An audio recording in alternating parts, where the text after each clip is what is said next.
بسم الله الرحمن الرحيم. ألف لام ميم. ذلك الكتاب لا ريب فيه هدى للمتقين الذين يؤمنون بالغيب ويقيمون الصلاة ومما رزقناهم ينفقون والذين يؤمنون بما أنزل إليك وما أنزل من قبلك وبالآخرة هم يوقنون أولئك على هدى من ربهم وأولئك هم المفلحون. إن الذين كفروا سواء عليهم أأنذرتهم أم لم تنذرهم لا يؤمنون. ختم الله على قلوبهم وعلى سمعهم وعلى أبصارهم غشاوة ولهم عذاب عظيم. ومن الناس من يقول آمنا بالله وباليوم الآخر وما هم بمؤمنين يخادعون الله والذين آمنوا وما يخدعون إلا أنفسهم وما يشعرون. في قلوبهم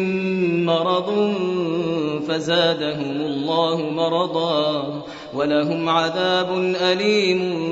بما كانوا يكذبون. وإذا قيل لهم لا تفسدوا في الأرض قالوا إنما نحن مصلحون ألا إنهم هم المفسدون ولكن لا يشعرون. وإذا قيل لهم آمنوا كما آمن الناس قالوا أنؤمن كما آمن السفهاء ألا إنهم هم السفهاء ولكن لا يعلمون. وإذا لقوا الذين آمنوا قالوا آمنا وإذا خلوا إلى شياطينهم قالوا إنا معكم إنما نحن مستهزئون. الله يستهزئ بهم ويمدهم في طغيانهم يعمهون. أولئك الذين اشتروا الضلالة بالهدى فما ربحت تجارتهم وما كانوا مهتدين. مثلهم كمثل الذي استوقد نارا فلما أضاءت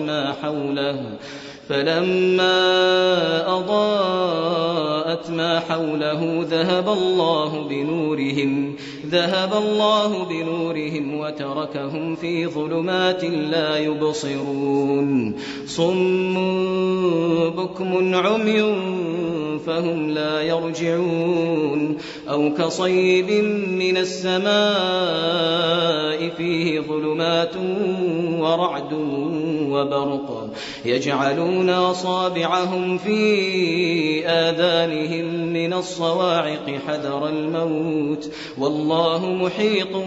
بالكافرين. يكاد البرق يخطف أبصارهم كلما أضاء لهم مشوا فيه وإذا أظلم عليهم قاموا.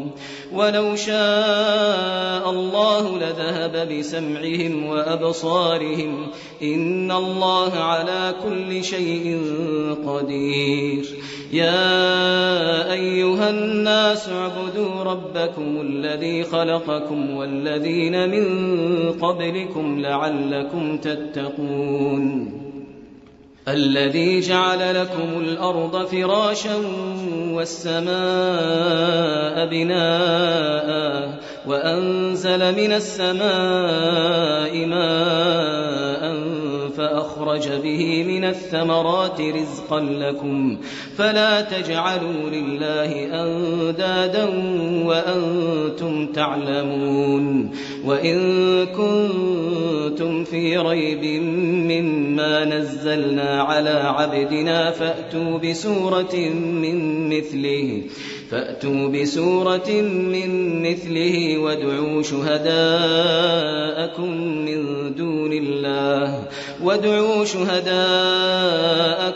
من دون الله إن كنتم صادقين فإن لم تفعلوا ولن تفعلوا فاتقوا النار التي وقودها الناس والحجارة أعدت للكافرين وبشر الذين آمنوا وعملوا الصالحات أن لهم جنات تجري من تحتها الأنهار كلما رزقوا منها من ثمرة رزقا قالوا هذا الذي رزقنا من قبل وأتوا به متشابها ولهم فيها أزواج مطهرة وهم فيها خالدون إن الله لا يستحيي أن يضرب مثلا ما بعوضة فما فوقها فأما الذين آمنوا فيعلمون أنه الحق من ربهم وأما الذين كفروا فيقولون ماذا أراد الله بهذا مثلا يضل به كثيرا ويهدي به كثيرا وما يضل به إلا الفاسقين الذين ينقضون عهد الله من بعد ميثاقه ويقطعون ما أمر الله به أن يوصل ويفسدون في الأرض أولئك هم الخاسرون كيف تكفرون بالله وكنتم أمواتا فأحياكم ثم يميتكم ثم يحييكم ثم إليه ترجعون هو الذي خلق لكم ما في الأرض جميعا ثم استوى إلى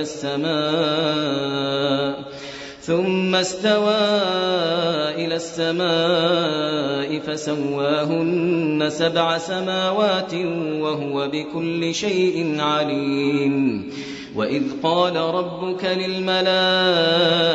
إني جاعل في الأرض خليفة قالوا أتجعل فيها من يفسد فيها ويسفك الدماء ونحن نسبح بحمدك ونقدس لك قال إني أعلم ما لا تعلمون وعلم آدم الأسماء كلها ثم عرضهم على الملائكة فقال أنبئوني بأسماء هؤلاء إن كنتم صادقين قالوا سبحانك لا علم لنا إلا ما علمتنا إنك أنت العليم الحكيم قال يا آدم أنبئهم بأسمائهم فلما أنبأهم بأسمائهم قال ألم أقل لكم إني أعلم غيب السماوات والأرض وأعلم ما تبدون وما كنتم تكتمون وإذ قلنا للملائكة اسجدوا لآدم فسجدوا إلا إبليس أبى واستكبر وكان من الكافرين وقلنا يا آدم اسكن أنت وزوجك الجنة وكلا منها رغدا حيث شئتما ولا تقربا هذه الشجرة فتكونا من الظالمين فأزلهما الشيطان عنها فأخرجهما مما كانا فيه وقلنا اهبطوا بعضكم لبعض عدو ولكم في الأرض مستقر ومتاع إلى حين فتلقى آدم من ربه كلمات فتاب عليه إنه هو التواب الرحيم قلنا اهبطوا منها جميعا فإما يأتينكم مني هدى فمن تبع هداي فلا خوف عليهم ولا هم يحزنون والذين كفروا وكذبوا بآياتنا أولئك أصحاب النار هم فيها خالدون يا بني إسرائيل اذكروا نعمتي التي أنعمت عليكم وأوفوا بعهدي أوف بعهدكم وإياي فارهبون وآمنوا بما أنزلت مصدقا لما معكم ولا تكونوا أول كافر به ولا تشتروا بآياتي ثمنا قليلا وإياي فاتقون ولا تلبسوا الحق بالباطل وتكتموا الحق وأنتم تعلمون وأقيموا الصلاة وآتوا الزكاة واركعوا مع الراكعين أتأمرون الناس بالبر وتنسون أنفسكم وأنتم تتلون الكتاب أفلا تعقلون واستعينوا بالصبر والصلاة وإنها لكبيرة إلا على الخاشعين الذين يظنون أنهم ملاقو ربهم وأنهم إليه راجعون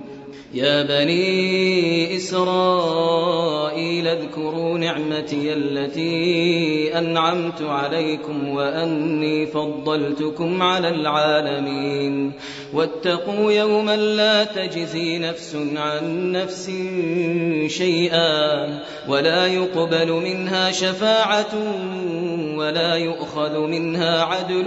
ولا هم ينصرون وإذ نجيناكم من آل فرعون يسومونكم سوء العذاب يذبحون أبناءكم ويستحيون نساءكم وفي ذلكم بلاء من ربكم عظيم وإذ فرقنا بكم البحر فأنجيناكم وأغرقنا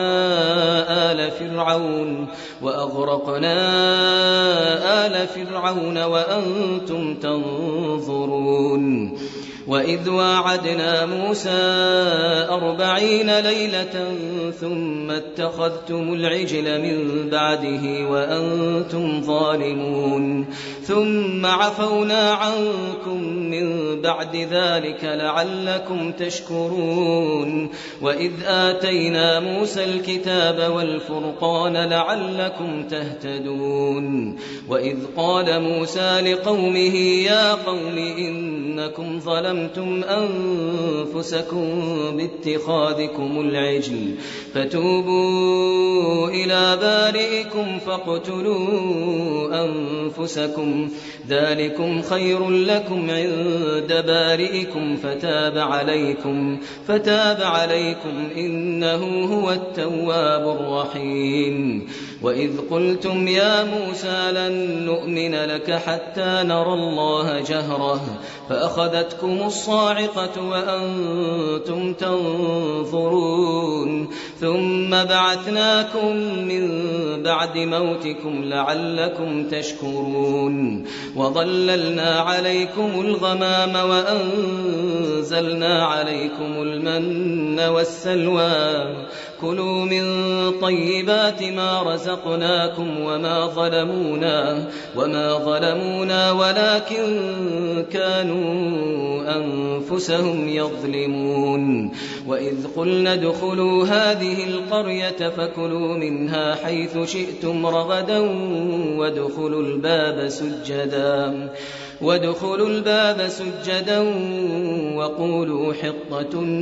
نغفر لكم خطاياكم لكم وسنزيد المحسنين. فبدل الذين ظلموا قولا غير الذي قيل لهم فأنزلنا على الذين ظلموا رجزا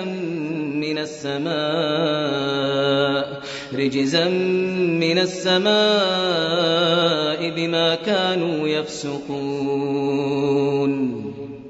وإذ استسقى موسى لقومه فقلنا اضرب بعصاك الحجر فانفجرت منه 12 عينا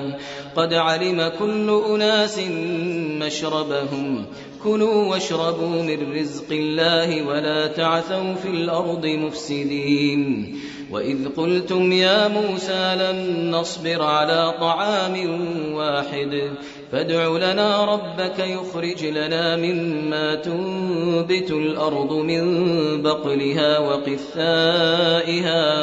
وقثائها وفومها وعدسها وبصلها قال أتستبدلون الذي هو أدنى بالذي هو خير اهبطوا مصرا فإن لكم ما سألتم وضربت عليهم الذلة والمسكنة وباءوا بغضب من الله ذلك بأنهم كانوا يكفرون بآيات الله ويقتلون النبيين بغير الحق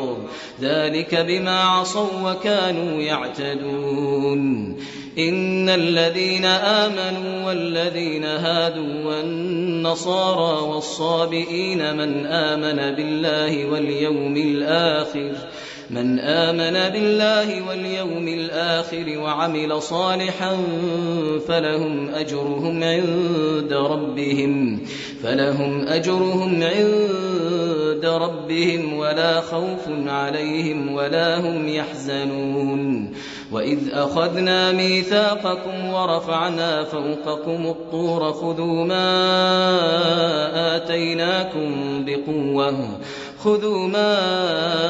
آتيناكم بقوة واذكروا ما فيه لعلكم تتقون ثم توليتم من بعد ذلك فلولا فضل الله عليكم ورحمته لكنتم من الخاسرين. ولقد علمتم الذين اعتدوا منكم في السبت فقلنا لهم كونوا قردة خاسئين فجعلناها نكالا لما بين يديها وما خلفها وموعظة للمتقين. وإذ قال موسى لقومه إن الله يأمركم أن تذبحوا بقرة قالوا أتتخذنا هزوا قال أعوذ بالله أن أكون من الجاهلين. قالوا ادع لنا ربك يبين لنا ما هي قال إنه يقول إنها بقرة لا فارض ولا بكر عوان بين ذلك فافعلوا ما تؤمرون. قالوا ادع لنا ربك يبين لنا ما لونها قال إنه يقول إنها بقرة صفراء فاقع لونها تسر الناظرين. قالوا ادع لنا ربك يبين لنا ما هي إن البقرة شابه علينا وإنا إن شاء الله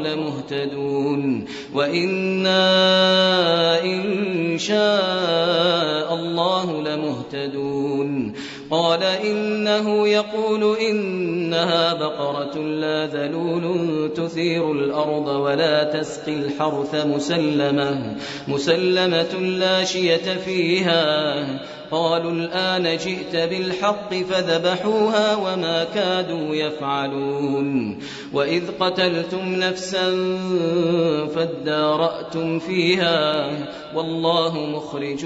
ما كنتم تكتمون. فقلنا اضربوه ببعضها كذلك يحيي الله الموتى ويريكم آياته لعلكم تعقلون. ثم قست قلوبكم من من بعد ذلك فهي كالحجارة أو أشد قسوة وإن من الحجارة لما يتفجر منه الأنهار وإن منها لما يشقق فيخرج منه الماء وإن منها لما يهبط من خشية الله وما الله بغافل عما تعملون أفتطمعون أن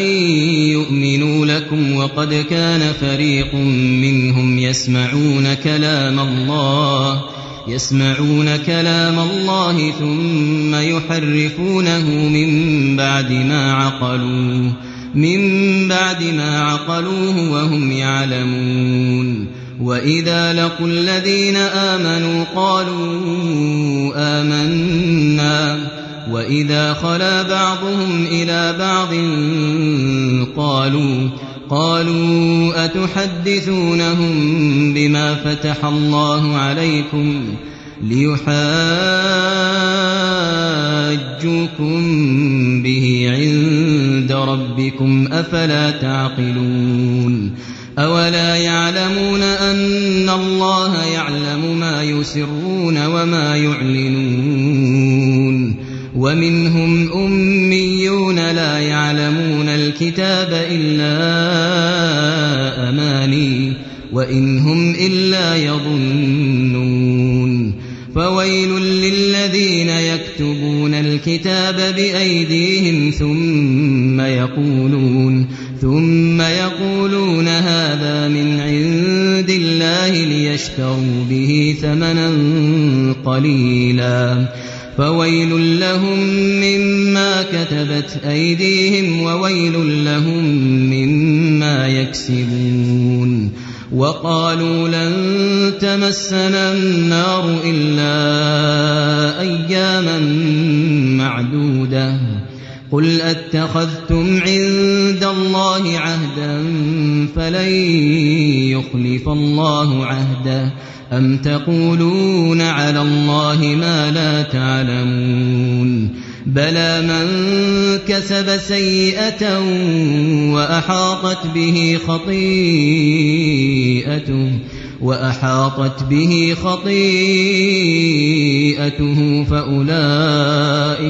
فأولئك أصحاب النار هم فيها خالدون والذين آمنوا وعملوا الصالحات أولئك أصحاب الجنة هم فيها خالدون وإذ أخذنا ميثاق بني إسرائيل لا تعبدون إلا الله وبالوالدين إحسانا وذي القربى واليتامى والمساكين وقولوا للناس حسنا وأقيموا الصلاة وآتوا الزكاة ثم توليتم إلا قليلا منكم وأنتم معرضون وإذ أخذنا ميثاقكم لا تسفكون دماءكم ولا تخرجون أنفسكم من دياركم ثم أقررتم وأنتم تشهدون ثم أنتم هؤلاء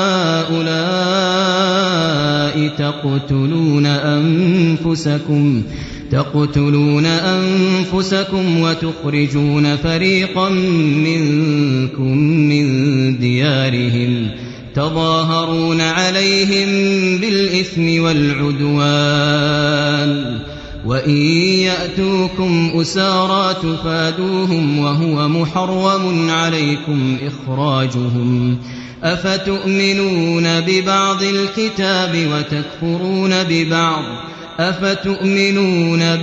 الكتاب وتكفرون ببعض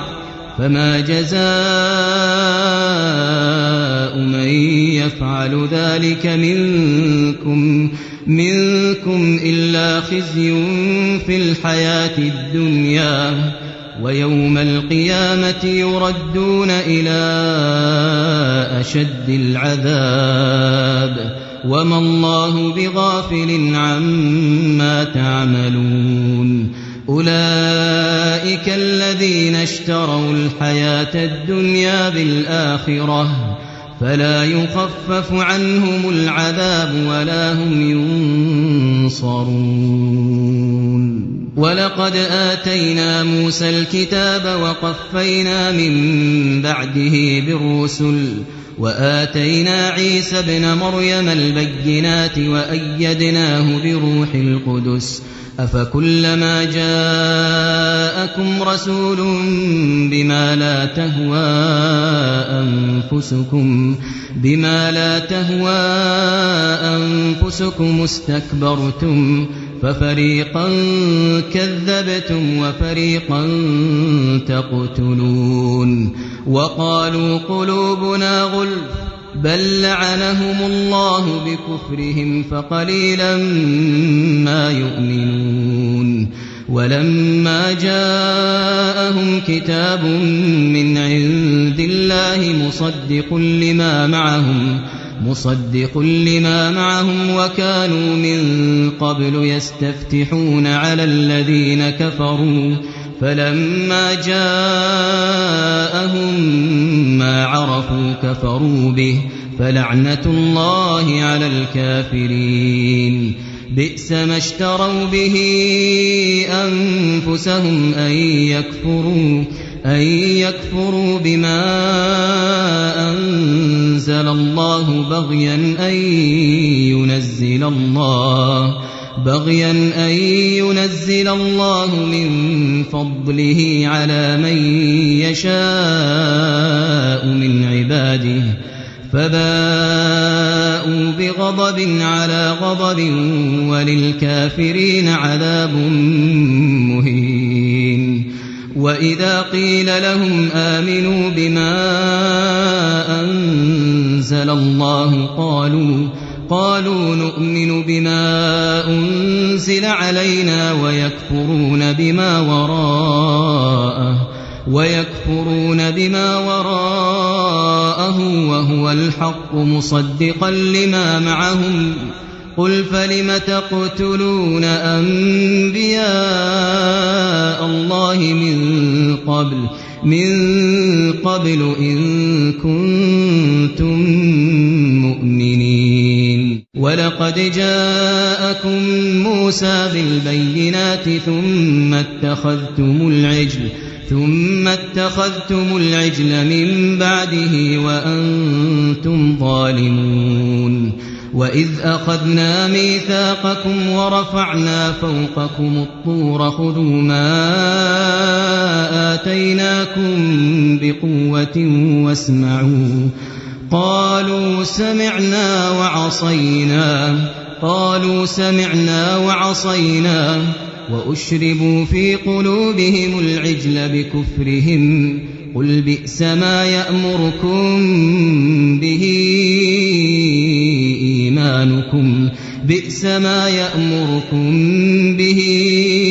إيمانكم إن كنتم مؤمنين قل إن كانت لكم الدار الآخرة عند الله خالصة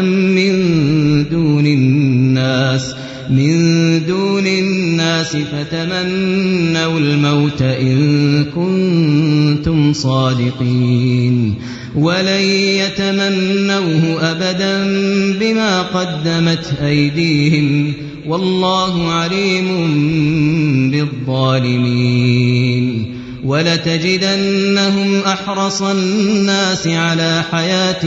ومن الذين أشركوا يود أحدهم لو يعمر 1000 سنة وما هو بمزحزحه من العذاب أن يعمر والله بصير بما يعملون قل من كان عدوا لجبريل فإنه نزله على قلبك بإذن الله مصدقا لما بين يديه وهدى وبشرى للمؤمنين من كان عدوا لله وملائكته ورسله وجبريل وميكال فإن الله عدو للكافرين ولقد أنزلنا إليك آيات بينات وما يكفر بها إلا الفاسقون أوكلما عاهدوا عهدا نبذه فريق منهم بل أكثرهم لا يؤمنون ولما جاءهم رسول من عند الله مصدق لما معهم نبذ فريق من الذين أوتوا الكتاب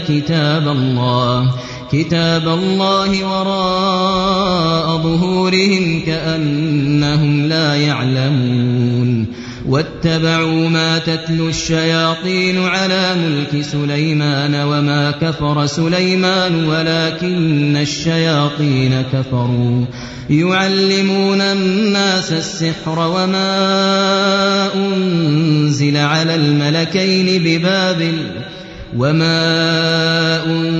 على الملكين ببابل هاروت وماروت وما يعلمان من أحد حتى يقولا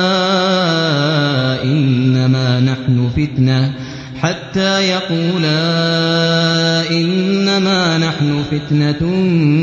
فلا تكفر فيتعلمون منهما ما يفرقون به بين المرء وزوجه وما هم بضارين به من أحد إلا بإذن الله ويتعلمون ما يضرهم ولا ينفعهم ولقد علموا لمن اشتراه ما له في الآخرة من خلاق ولبئس ما شروا به أنفسهم لو كانوا يعلمون ولو أنهم آمنوا واتقوا لمثوبة من عند الله خير لو كانوا يعلمون يا أيها الذين آمنوا لا تقولوا راعنا وقولوا انظرنا واسمعوا وللكافرين عذاب أليم ما يود الذين كفروا من أهل الكتاب ولا المشركين أن ينزل عليكم من خير من ربكم والله يختص برحمته من يشاء والله ذو الفضل العظيم ما ننسخ من آية أو ننسها نأتي بخير منها أو مثلها ألم تعلم أن الله على كل شيء قدير ألم تعلم أن الله له ملك السماوات والأرض وما لكم من دون الله من ولي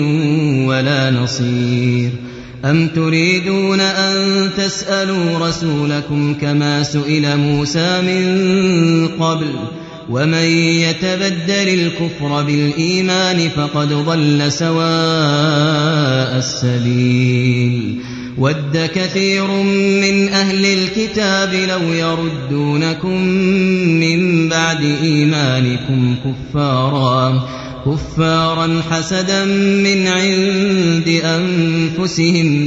حسدا من عند أنفسهم من بعد ما تبين لهم الحق فاعفوا واصفحوا حتى يأتي الله بأمره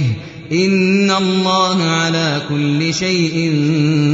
قدير وأقيموا الصلاة وآتوا الزكاة وما تقدموا لأنفسكم من خير تجدوه إن الله بما تعملون بصير وقالوا لن يدخل الجنة إلا من كان هودا أو نصارى تلك أمانيهم قل هاتوا برهانكم إن كنتم صادقين بلى من أسلم وجهه لله وهو محسن فله أجره عند ربه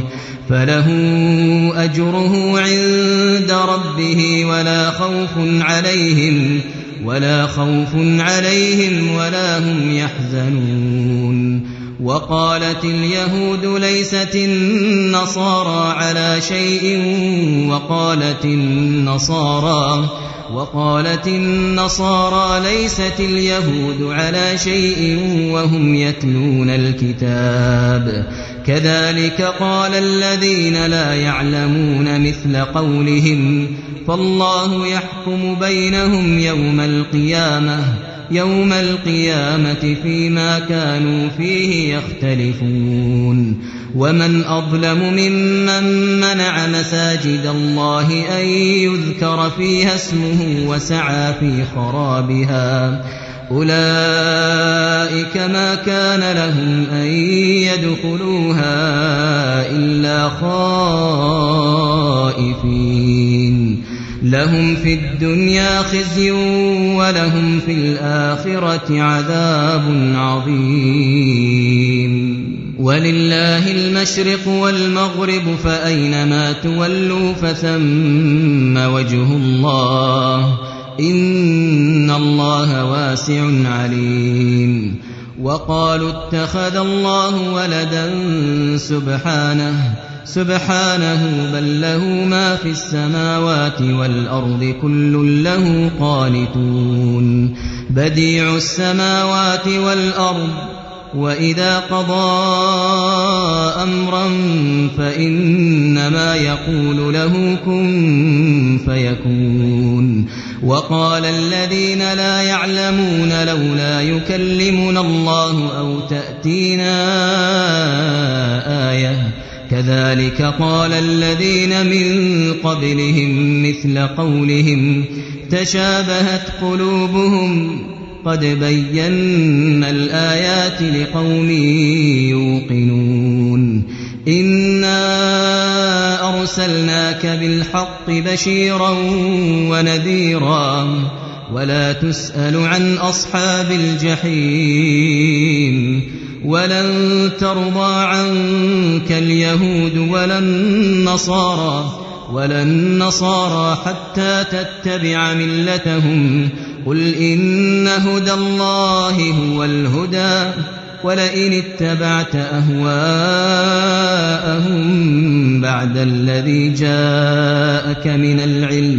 بعد الذي جاءك من العلم ما لك من الله من ولي ولا نصير الذين آتيناهم الكتاب يتلونه حق تلاوته أولئك يؤمنون به ومن يكفر به فأولئك هم الخاسرون يا بني إسرائيل اذكروا نعمتي التي أنعمت عليكم وأني فضلتكم على العالمين واتقوا يوما لا تجزي نفس عن نفس شيئا ولا يقبل منها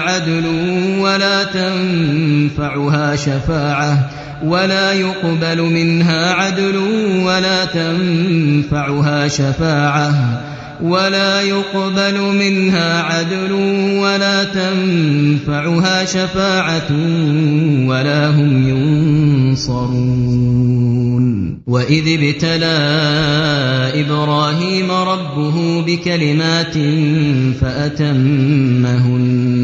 قال إني جاعلك للناس إماما قال ومن ذريتي قال لا ينال عهد الظالمين وإذ جعلنا البيت مثابة للناس وأمنا واتخذوا من مقام إبراهيم مصلى وعهدنا إلى إبراهيم وإسماعيل أن طهرا بيتي للطائفين والعاكفين والركع السجود وإذ قال إبراهيم رب اجعل هذا بلدا آمنا وارزق أهله من الثمرات من آمن منهم بالله واليوم الآخر قال ومن كفر فأمتعه قليلا ثم أضطره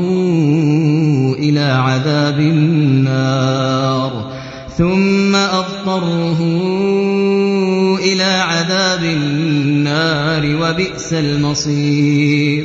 وإذ يرفع إبراهيم القواعد من البيت وإسماعيل ربنا تقبل منا إنك أنت السميع العليم ربنا واجعلنا مسلمين لك ومن ذريتنا أمة مسلمة لك وأرنا مناسكنا وتب علينا إنك أنت التواب الرحيم ربنا وابعث فيهم رسولا منهم يتلو عليهم آياتك ويعلمهم الكتاب والحكمة ويزكيهم إنك أنت العزيز الحكيم ومن يرغب عن ملة إبراهيم إلا من سفه نفسه ولقد اصطفيناه في الدنيا وإنه في الآخرة لمن الصالحين إذ قال له ربه أسلم قال أسلمت لرب العالمين ووصى بها إبراهيم بنيه ويعقوب يا بني إن الله اصطفى لكم الدين فلا تموتن إلا وأنتم مسلمون أم كنتم شهداء إذ حضر يعقوب الموت إذ قال لبنيه ما تعبدون من بعدي قالوا نعبد إلهك وإله آبائك إبراهيم وإسماعيل وإسحاق إلها واحدا ونحن له مسلمون تلك أمة قد خلت لها ما كسبت ولكم ما كسبتم ولا تسألون عما كانوا يعملون وقالوا كونوا هودا أو نصارى تهتدوا قل بل ملة إبراهيم حنيفا وما كان من المشركين قولوا آمنا بالله وما أنزل إلينا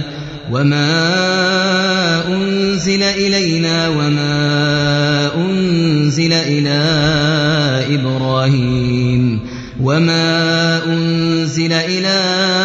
إبراهيم وإسماعيل وإسحاق ويعقوب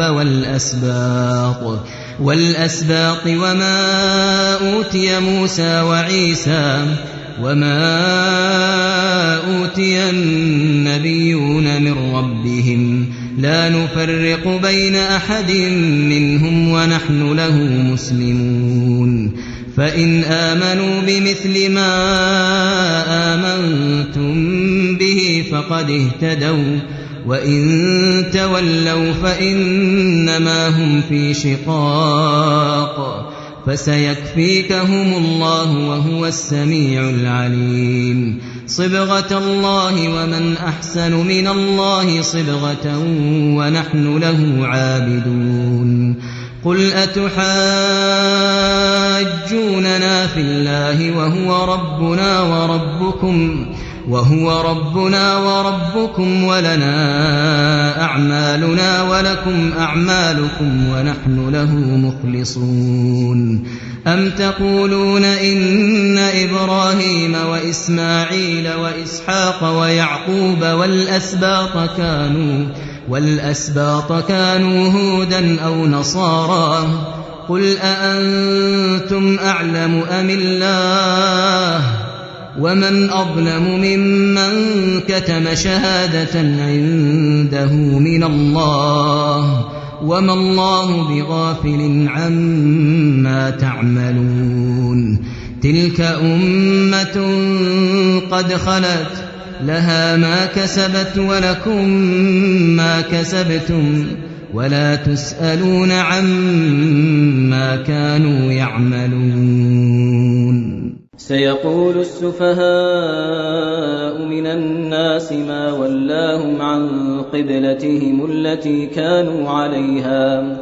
قل لله المشرق والمغرب يهدي من يشاء إلى صراط مستقيم وكذلك جعلناكم أمة وسطا لتكونوا شهداء على الناس ويكون الرسول عليكم شهيدا وما جعلنا القبلة التي كنت عليها إلا لنعلم من يتبع الرسول ممن ينقلب على عقبيه وإن كانت لكبيرة إلا على الذين هدى الله وما كان الله ليضيع إيمانكم إن الله بالناس لرءوف رحيم قد نرى تقلب وجهك في السماء فلنولينك قبلة ترضاها فول وجهك شطر المسجد الحرام وحيث ما كنتم فولوا وجوهكم شطره وإن الذين أوتوا الكتاب ليعلمون أنه الحق من ربهم وما الله بغافل عما يعملون ولئن أتيت الذين أوتوا الكتاب بكل آية ما تبعوا قبلتك وما أنت بتابع قبلتهم وما بعضهم بتابع قبلة بعض ولئن اتبعت أهواءهم من بعد ما جاءك من العلم إنك إذا لمن الظالمين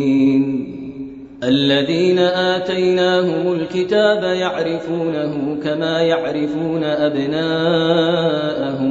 وإن فريقا منهم ليكتمون الحق وهم يعلمون الحق من ربك فلا تكونن من الممترين ولكل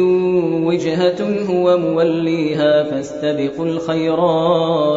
فاستبقوا الخيرات أينما تكونوا يأت بكم الله جميعا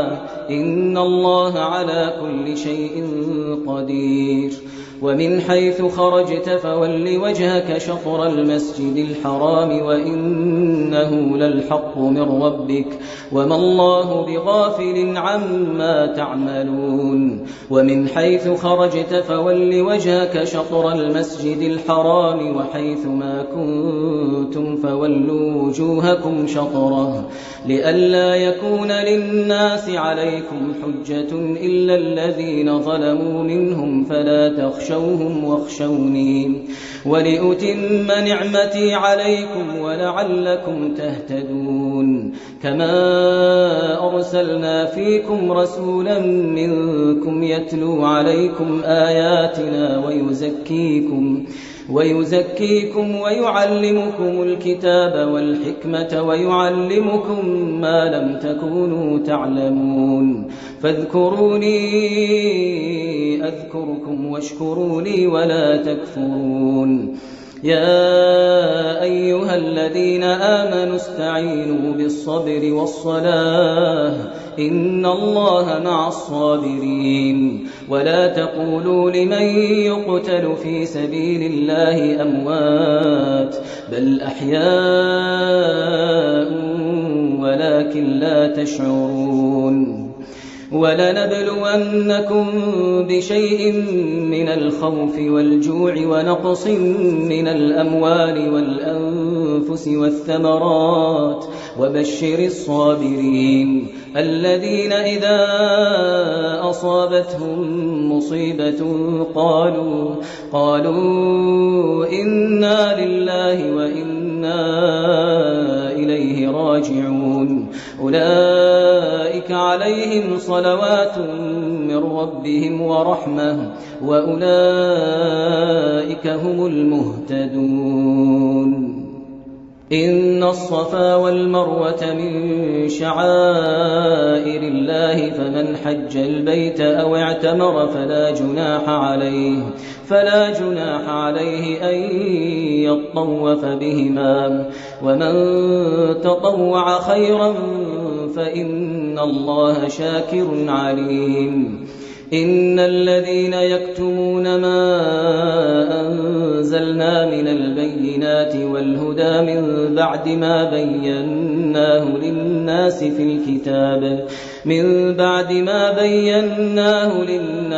الكتاب أولئك يلعنهم الله ويلعنهم اللاعنون إلا الذين تابوا وأصلحوا وبينوا فأولئك أتوب عليهم وأنا التواب الرحيم إن الذين كفروا وماتوا وهم كفار أولئك عليهم لعنة الله والملائكة والناس أجمعين خالدين فيها لا يخفف عنهم العذاب ولا هم ينظرون وإلهكم إله واحد لا إله إلا هو الرحمن الرحيم إن في خلق السماوات والأرض واختلاف الليل والنهار والفلك التي تجري في البحر بما ينفع الناس وما أنزل الله من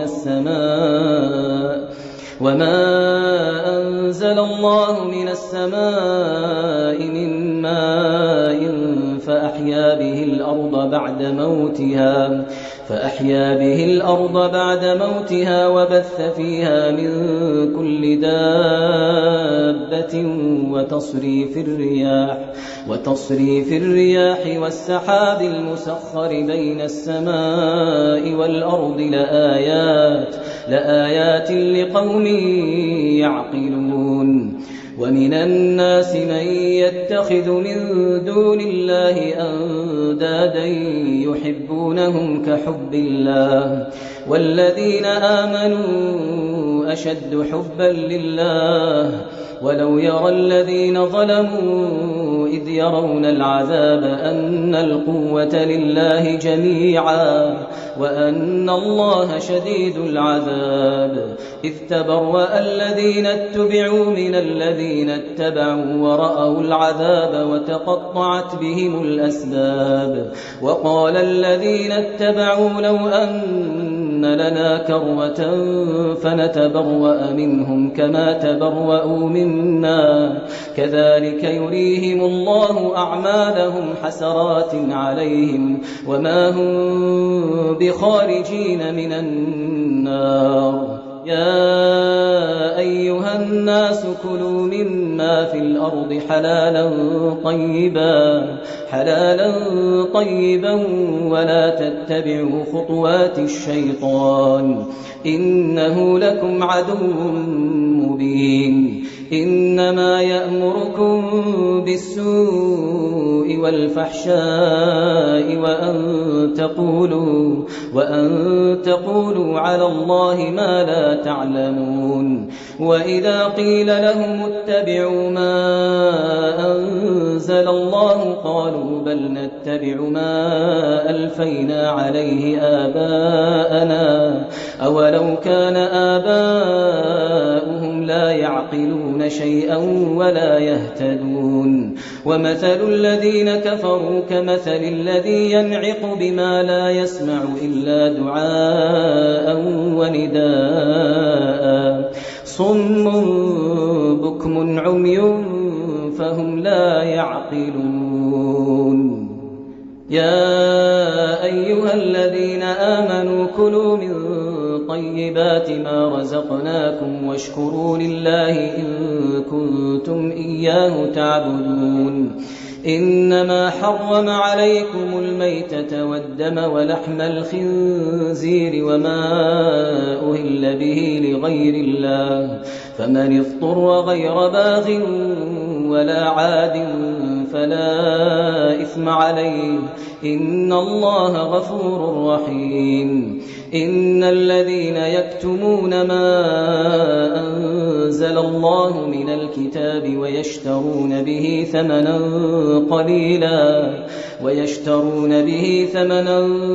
قليلا أولئك ما يأكلون في بطونهم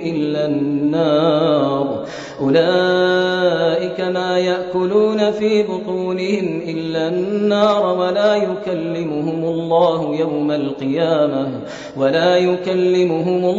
يوم القيامة ولا يزكيهم ولهم عذاب أليم. أولئك الذين اشتروا الضلالة بالهدى والعذاب بالمغفرة فما أصبرهم على النار ذلك بأن الله نزل الكتاب بالحق وإن الذين اختلفوا في الكتاب لفي شقاق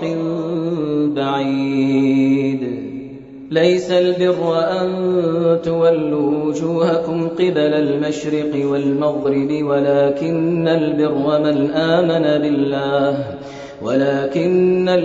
من آمن بالله واليوم الآخر والملائكة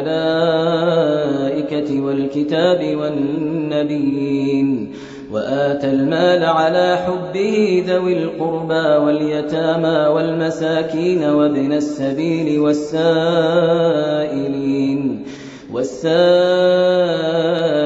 وفي الرقاب وأقام الصلاة وآتى الزكاة والموفون بعهدهم إذا عاهدوا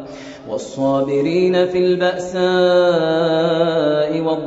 والضراء وحين البأس أولئك الذين صدقوا وأولئك هم المتقون. يا أيها الذين آمنوا كتب عليكم القصاص في القتلى الحر بالحر والعبد بالعبد والأنثى بالأنثى فمن عفي له من أخيه شيء فاتباع بالمعروف وأداء إليه بإحسان ذلك تخفيف من ربكم ورحمة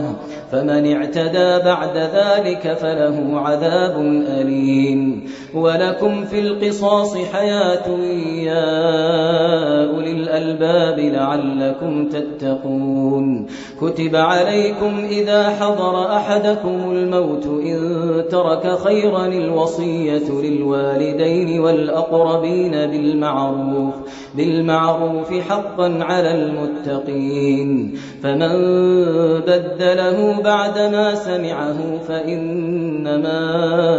إثمه على الذين يبدلونه إن الله سميع عليم. فمن خاف من موص جنفا أو إثما فأصلح بينهم فلا إثم عليه إن الله غفور رحيم. يا أيها الذين آمنوا كتب عليكم الصيام كما كتب على الذين من قبلكم لعلكم تتقون أياما معدودات فمن كان منكم مريضا أو على سفر فعدة من أيام أخر وعلى الذين يطيقونه فدية طعام مسكين فمن تطوع خيرا فهو خير له وأن تصوموا خير لكم إن كنتم تعلمون شهر رمضان الذي أنزل فيه القرآن هدى للناس وبينات من الهدى والفرقان فمن شهد منكم الشهر فليصمه ومن كان مريضا أو على سفر فعدة من أيام أخر يريد الله بكم اليسر ولا يريد بكم العسر ولتكملوا العدة ولتكبروا الله على ما هداكم ولعلكم تشكرون وإذا سألك عبادي عني فإني قريب أجيب دعوة الداع إذا دعان فليستجيبوا لي وليؤمنوا بي لعلهم يرشدون أحل لكم ليلة الصيام الرفث إلى نسائكم هن لباس لكم وأنتم لباس لهن علم الله أنكم كنتم تختانون أنفسكم فتاب عليكم وعفى عنكم فالآن باشروهن وابتغوا ما كتب الله لكم وكلوا واشربوا حتى يتبين لكم الخيط الأبيض من الخيط الأسود من الفجر ثم أتموا الصيام إلى الليل ولا تباشروهن وأنتم عاكفون في المساجد تلك حدود الله فلا تقربوها كذلك يبين الله آياته للناس لعلهم يتقون ولا تأكلوا أموالكم بينكم بالباطل وتدلوا بها إلى الحكام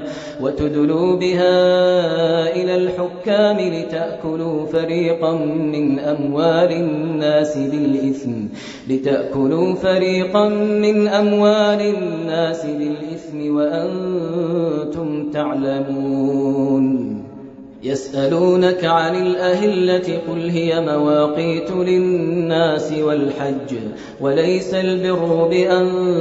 تأتوا البيوت من ظهورها ولكن البر من اتقى وأتوا البيوت من أبوابها واتقوا الله لعلكم تفلحون وقاتلوا في سبيل الله الذين يقاتلونكم ولا تعتدوا إن الله لا يحب المعتدين واقتلوهم حيث ثقفتموهم وأخرجوهم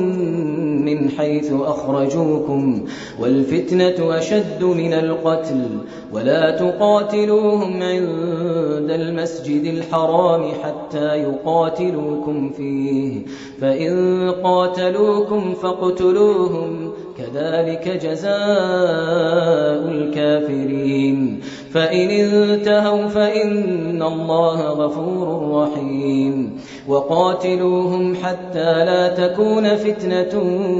ويكون الدين لله فإن انتهوا فلا عدوان إلا على الظالمين الشهر الحرام بالشهر الحرام والحرمات قصاص فمن اعتدى عليكم فاعتدوا عليه بمثل ما اعتدى عليكم واتقوا الله واعلموا أن الله مع المتقين وأنفقوا في سبيل الله ولا تلقوا بأيديكم إلى التهلكة وأحسنوا إن الله يحب المحسنين وأتموا الحج والعمرة لله فإن أحصرتم فما استيسر من الهدي ولا تحلقوا رؤوسكم حتى يبلغ الهدي محله فمن كان منكم مريضا أو به أذى من رأسه ففدية من صيام أو صدقة أو نسك، فإذا أمنتم فمن تمتع بالعمرة إلى الحج فما استيسر من الهدي، فمن لم يجد فصيام 3 أيام في الحج و7 إذا رجعتم، تلك 10 كاملة، ذلك لمن لم يكن أهله حاضر المسجد الحرام. واتقوا الله واعلموا أن الله شديد العقاب. الحج أشهر معلومات، فمن فرض فيهن الحج فلا رفث ولا فسوق ولا جدال في الحج، وما تفعلوا من خير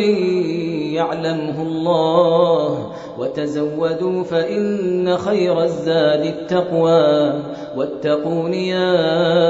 أولي الألباب. ليس عليكم جناح أن تبتغوا فضلا من ربكم، فإذا أفضتم من عرفات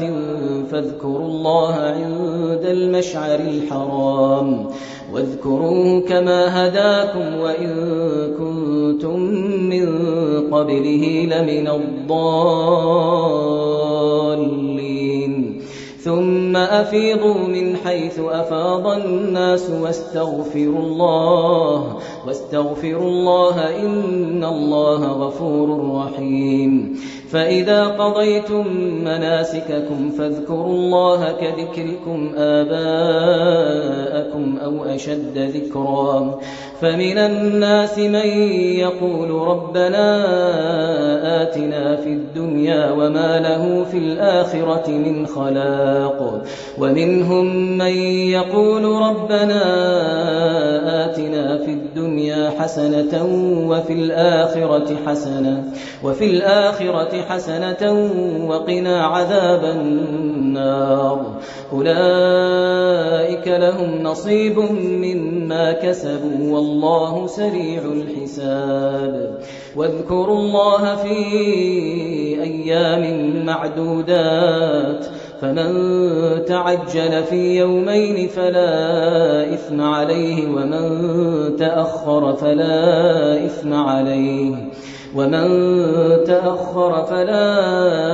إثم عليه لمن اتقى. واتقوا الله واعلموا أنكم إليه تحشرون. ومن الناس من يعجبك قوله في الحياة الدنيا ويشهد الله على ما في قلبه وهو ألد الخصام. وإذا تولى سعى في الأرض ليفسد فيها ويهلك الحرث والنسل والله لا يحب الفساد. وإذا قيل له اتق الله أخذته العزة بالإثم فحسبه جهنم ولبئس المهاد. ومن الناس من يشري نفسه ابتغاء مرضات الله والله رؤوف بالعباد. يا أيها الذين آمنوا ادخلوا في السلم كافة ولا تتبعوا خطوات الشيطان إنه لكم عدو مبين. فإن زللتم من بعد ما جاءتكم البينات فاعلموا أن الله عزيز حكيم. هل ينظرون إلا أن يأتيهم الله في ظلل من الغمام والملائكة وقضي الأمر وإلى الله ترجع الأمور. سل بني إسرائيل كم آتيناهم من آية بينة ومن يبدل نعمة الله من بعد ما جاءته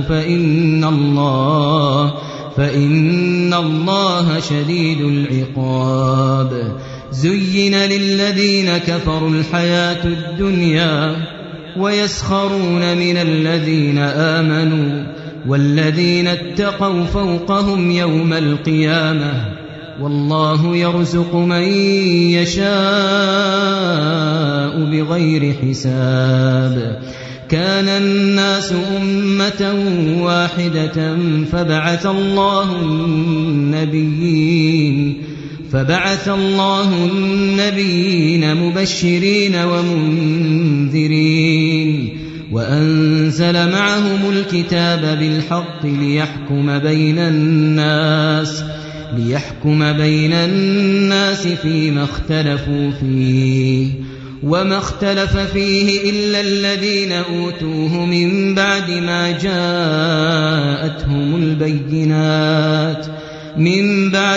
جاءتهم البينات بغيا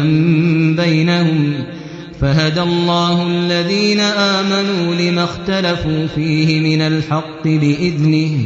والله يهدي من يشاء إلى صراط مستقيم أم حسبتم أن تدخلوا الجنة ولما يأتكم مثل الذين خلوا من قبلكم مستهم البأساء والضراء وزلزلوا حتى يقول الرسول والذين آمنوا معه متى نصر الله ألا إن نصر الله قريب يسألونك ماذا ينفقون قل ما أنفقتم من خير فللوالدين والأقربين واليتامى والمساكين وابن السبيل وما تفعلوا من خير فإن الله به عليم كتب عليكم القتال وهو كره لكم وعسى أن تكرهوا شيئا وهو خير لكم وعسى أن تحبوا شيئا وهو شر لكم والله يعلم وأنتم لا تعلمون يسألونك عن الشهر الحرام قتال فيه قل قتال فيه كبير وصد عن سبيل الله وكفر به والمسجد الحرام وإخراج أهله منه أكبر عند الله والفتنة أكبر من القتل ولا يزالون يقاتلونكم حتى يردوكم عن دينكم إن استطاعوا ومن يرتدد منكم عن دينه فيمت وهو كافر فأولئك حبطت أعمالهم في الدنيا والآخرة وأولئك أصحاب النار هم فيها خالدون إن الذين آمنوا والذين هاجروا وجاهدوا في سبيل الله أولئك يرجون رحمة الله والله غفور رحيم يسألونك عن الخمر والميسر قل فيهما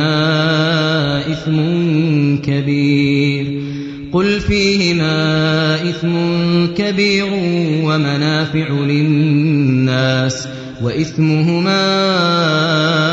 أكبر من نفعهما ويسألونك ماذا ينفقون قل العفو كذلك يبين الله لكم الآيات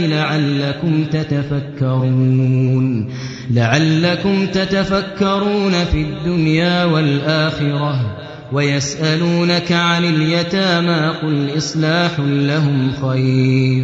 وإن تخالطوهم فإخوانكم والله يعلم المفسد من المصلح ولو شاء الله لأعنتكم إن الله عزيز حكيم ولا تنكحوا المشركات حتى يؤمنوا ولأمة مؤمنة خير من مشركة ولو أعجبتكم ولا تنكحوا المشركين حتى يؤمنوا ولعبد مؤمن خير من مشرك ولو أعجبكم أولئك يدعون إلى النار والله يدعو إلى الجنة والمغفرة بإذنه ويبين آياته للناس لعلهم يتذكرون ويسألونك عن المحيض قل هو أذى فاعتزلوا النساء في المحيض ولا تقربوهن حتى يطهرن فإذا تطهرن فأتوهن من حيث أمركم الله إن الله يحب التوابين ويحب المتطهرين نساؤكم حرث لكم فأتوا حرثكم أنى شئتم وقدموا لأنفسكم واتقوا الله واعلموا أنكم ملاقوه وبشر المؤمنين ولا تجعلوا الله عرضة لأيمانكم أن تبروا وتتقوا وتصلحوا بين الناس والله سميع عليم لا يؤاخذكم الله باللغو في أيمانكم ولكن يؤاخذكم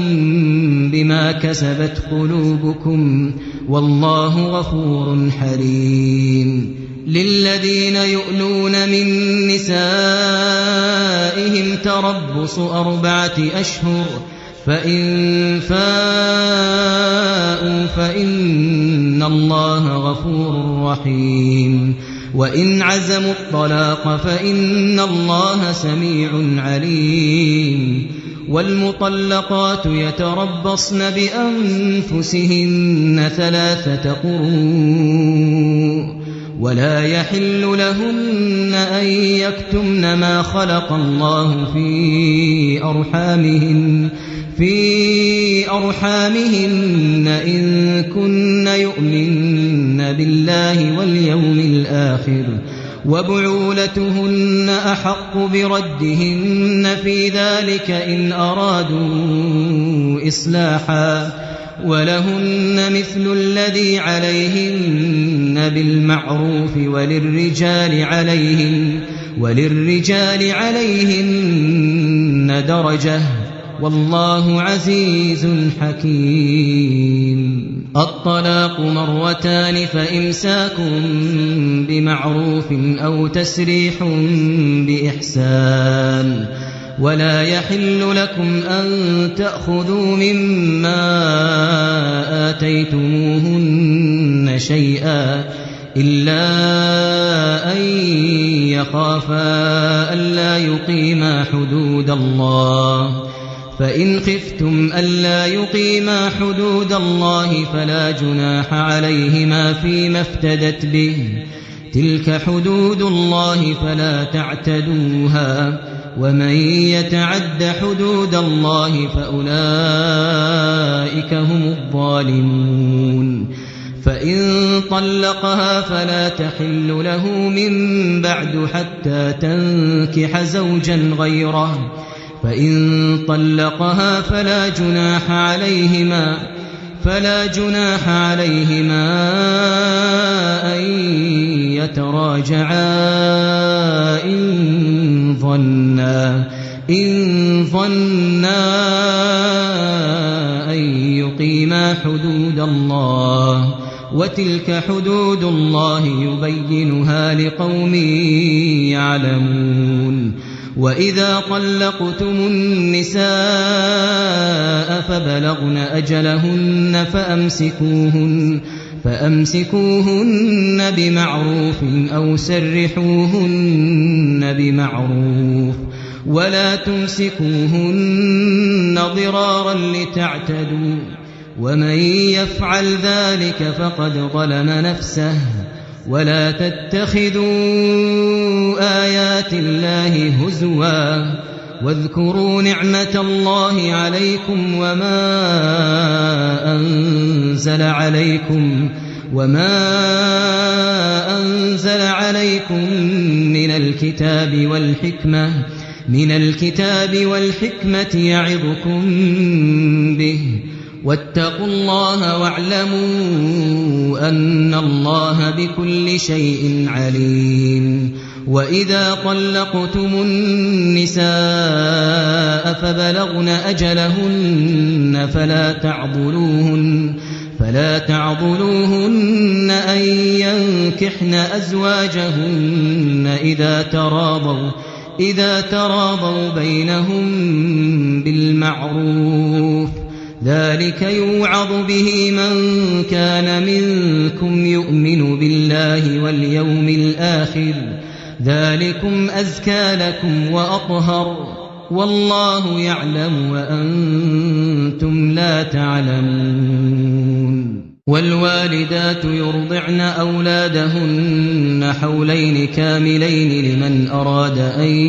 يتم الرضاعة وعلى المولود له رزقهن وكسوتهن بالمعروف لا تكلف نفس إلا وسعها لا تضار والدة بولدها ولا مولود له بولده وعلى الوارث مثل ذلك فإن أرادا فصالا عن تراض منهما وتشاور فلا جناح عليهما وإن أردتم أن تسترضعوا أولادكم فلا جناح عليكم إذا سلمتم ما آتيتم بالمعروف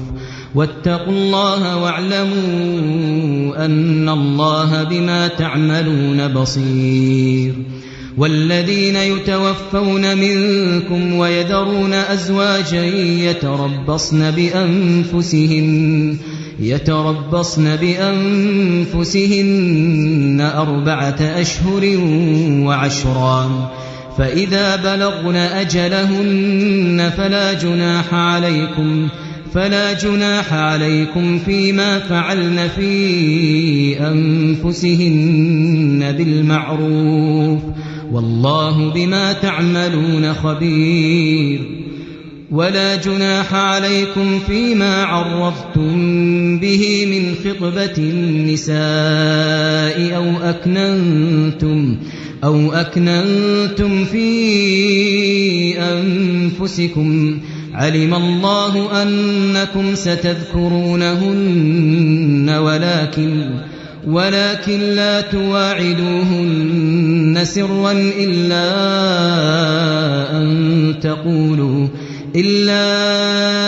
أن تقولوا قولا معروفا ولا تعزموا عقدة النكاح حتى يبلغ الكتاب أجله واعلموا أن الله يعلم ما في أنفسكم فاحذروه واعلموا أن الله غفور حليم لا جناح عليكم إن طلقتم النساء ما لم تمسوهن أو تفرضوا لهن فريضة ومتعوهن على الموسع قدره وعلى المقتر قدره متاعا بالمعروف حقا على المحسنين. وإن طلقتموهن من قبل أن تمسوهن وقد فرضتم لهن فريضة فنصف ما فرضتم إلا أن يعفون أو يعفو الذي بيده عقدة النكاح وأن تعفوا أقرب للتقوى ولا تنسوا الفضل بينكم إن الله بما تعملون بصير. حافظوا على الصلوات والصلاة الوسطى وقوموا لله قانتين. فإن خفتم فرجالا أو ركبانا فإذا أمنتم فاذكروا الله كما علمكم ما لم تكونوا تعلمون. والذين يتوفون منكم ويذرون أزواجا وصية لأزواجهم متاعا إلى الحول غير إخراج فإن خرجن فلا جناح عليكم فيما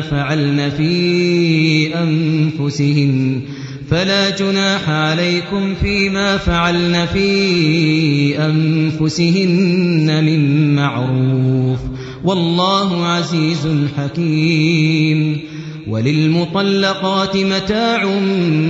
بالمعروف حقا على المتقين. كذلك يبين الله لكم آياته لعلكم تعقلون. ألم تر إلى الذين خرجوا من ديارهم وهم ألوف حذر الموت فقال لهم الله موتوا ثم أحياهم إن الله لذو فضل على الناس ولكن أكثر الناس لا يشكرون.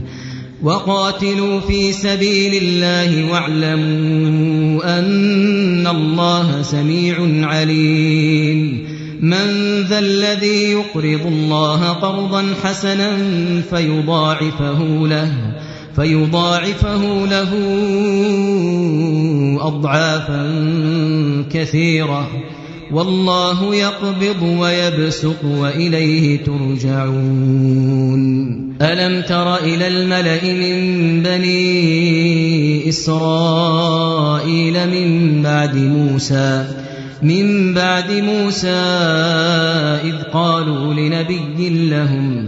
إذ قالوا لنبي لهم ابعث لنا ملكا نقاتل في سبيل الله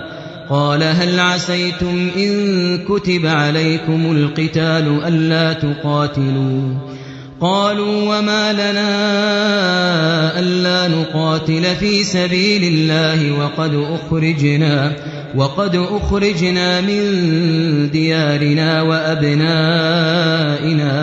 فلما كتب عليهم القتال تولوا إلا قليلا منهم والله عليم بالظالمين. وقال لهم نبيهم إن الله قد بعث لكم طالوت ملكا قالوا أنى يكون له الملك علينا ونحن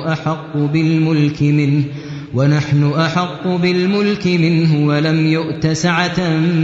من المال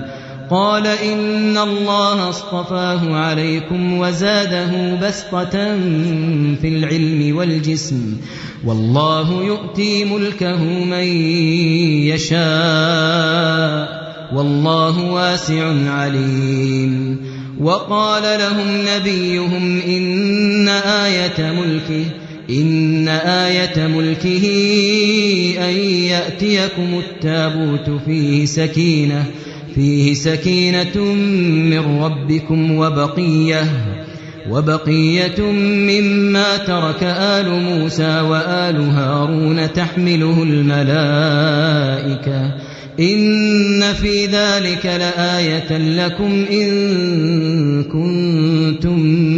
مؤمنين فلما فصل طالوت بالجنود قال إن الله مبتليكم بنهر فمن شرب منه فليس مني ومن لم يطعمه فإنه مني إلا من اغترف غرفة بيده فشربوا منه إلا قليلا منهم فلما جاوزه هو والذين آمنوا معه قالوا لا طاقة لنا اليوم بجالوت وجنوده قال الذين يظنون أنهم ملاقو الله كم من فئة قليلة غلبت فئة كثيرة بإذن الله والله مع الصابرين ولما برزوا لجالوت وجنوده قالوا ربنا أفرغ علينا صبرا وثبت أقدامنا وانصرنا على القوم الكافرين فهزموهم بإذن الله وقتل داود جالوت وآتاه الله الملك والحكمة وعلمه مما يشاء ولولا دفع الله الناس بعضهم ببعض لفسدت الأرض ولكن الله ذو فضل على العالمين تلك آيات الله نتلوها عليك بالحق وإنك لمن المرسلين تلك الرسل فضلنا بعضهم على بعض منهم من كلم الله ورفع بعضهم درجات وآتينا عيسى ابن مريم البينات وأيدناه بروح القدس ولو شاء الله ما اقتتل الذين من بعد ما جاءتهم البينات ولكن اختلفوا فمنهم من آمن ومنهم من كفر ولو شاء الله ما اقتتلوا ولكن الله يفعل ما يريد يا أيها الذين آمنوا أنفقوا مما رزقناكم من قبل أن يأتي يوم لا بيع فيه ولا خلة ولا شفاعة والكافرون هم الظالمون الله لا إله إلا هو الحي القيوم لا تأخذه سنة ولا نوم له ما في السماوات وما في الأرض من ذا الذي يشفع عنده إلا بإذنه يعلم ما بين أيديهم وما خلفهم ولا يحيطون بشيء من علمه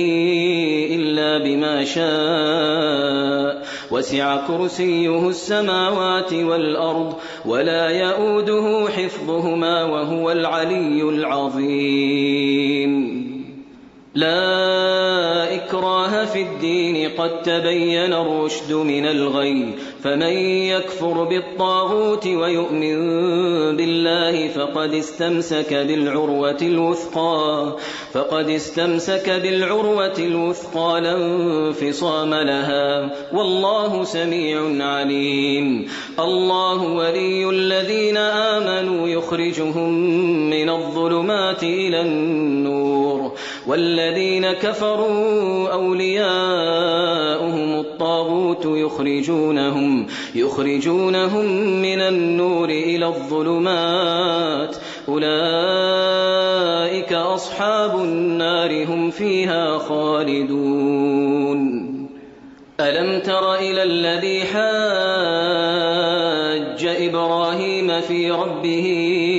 أن آتاه الله الملك إذ قال إبراهيم ربي الذي يحيي ويميت قال أنا أحيي وأميت قال إبراهيم فإن الله يأتي بالشمس من المشرق فأت بها من المغرب فبهت الذي كفر والله لا يهدي القوم الظالمين. أو كالذي مر على قرية وهي خاوية على عروشها قال أنى يحيي هذه الله بعد موتها فأماته الله 100 عام ثم بعثه قال كم لبثت قال لبثت يوما أو بعض يوم قال بل لبثت 100 عام فانظر إلى طعامك وشرابك لم يتسنه وانظر إلى حمارك ولنجعلك آية للناس وانظر إلى العظام كيف ننشزها ثم نكسوها لحما فلما تبين له قال أعلم أن الله على كل شيء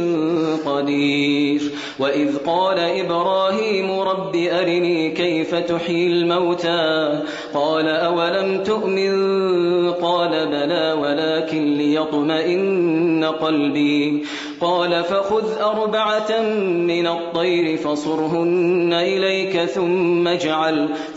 اجعل على كل جبل منهن جزءا ثم ادعهن يأتينك سعيا واعلم أن الله عزيز حكيم. مثل الذين ينفقون أموالهم في سبيل الله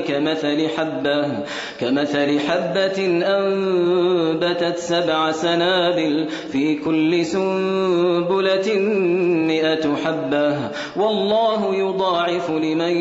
يشاء والله واسع عليم. الذين ينفقون أموالهم في سبيل الله ثم لا يتبعون ما أنفقوا منا ولا أذى لهم أجرهم عند ربهم ولا خوف عليهم ولا هم يحزنون. قول معروف ومغفرة خير من صدقة يتبعها أذى والله غني حليم. يا أيها الذين آمنوا لا تبطلوا صدقاتكم بالمن والأذى كالذي ينفق ماله رئاء الناس ولا يؤمن بالله واليوم الآخر فمثله كمثل صفوان عليه تراب فأصابه وابل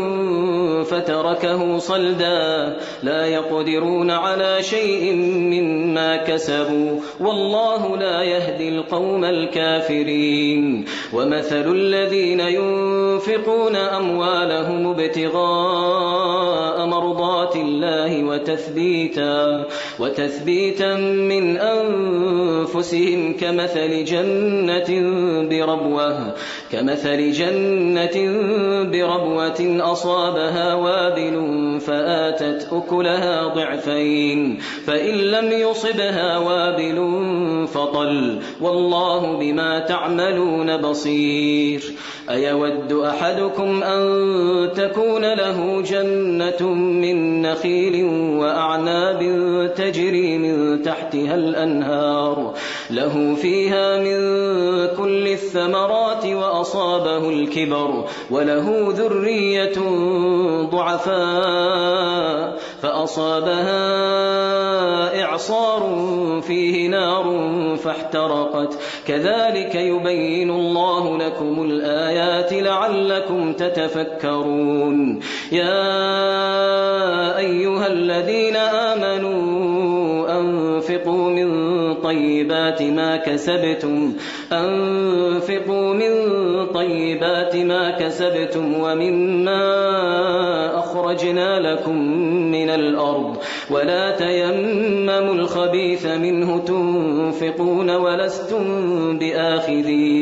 ولستم بآخذيه إلا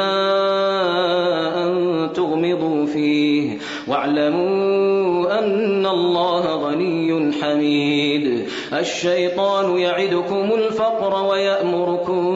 بالفحشاء والله يعدكم مغفرة منه وفضلا والله واسع عليم. يؤتي الحكمة من يشاء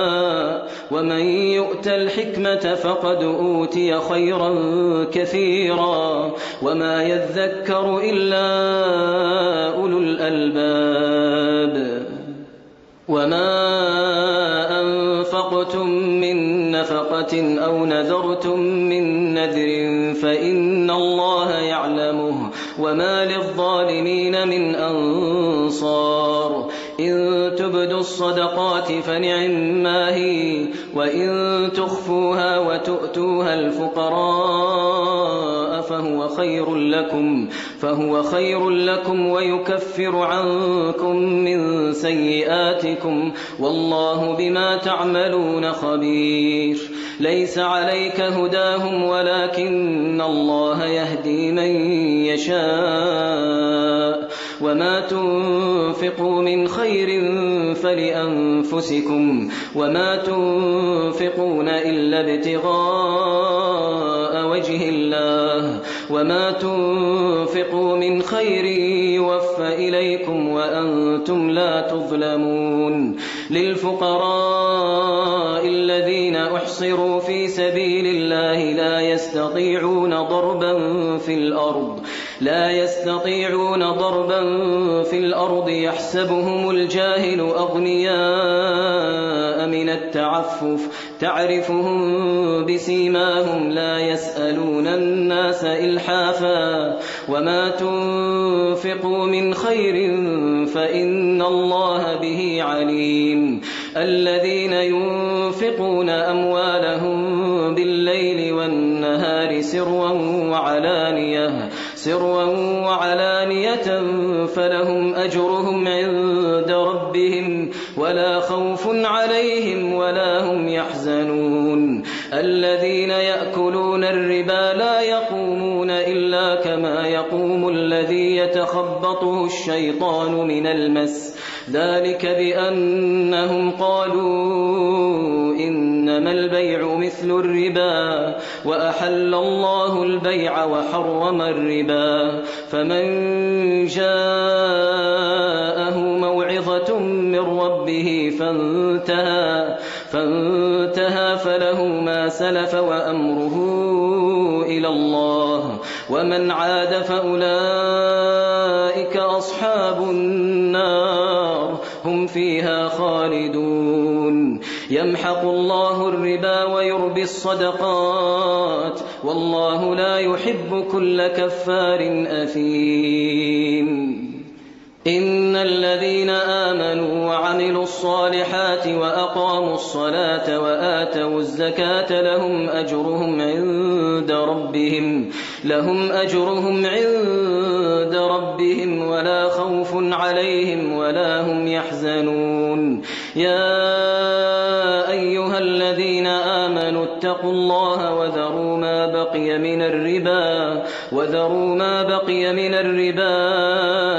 إن كنتم مؤمنين فإن لم تفعلوا فأذنوا بحرب من الله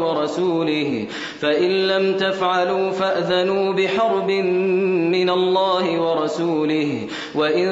تبتم فلكم رؤوس أموالكم لا تظلمون ولا تظلمون. وإن كان ذو عسرة فنظرة إلى ميسرة وأن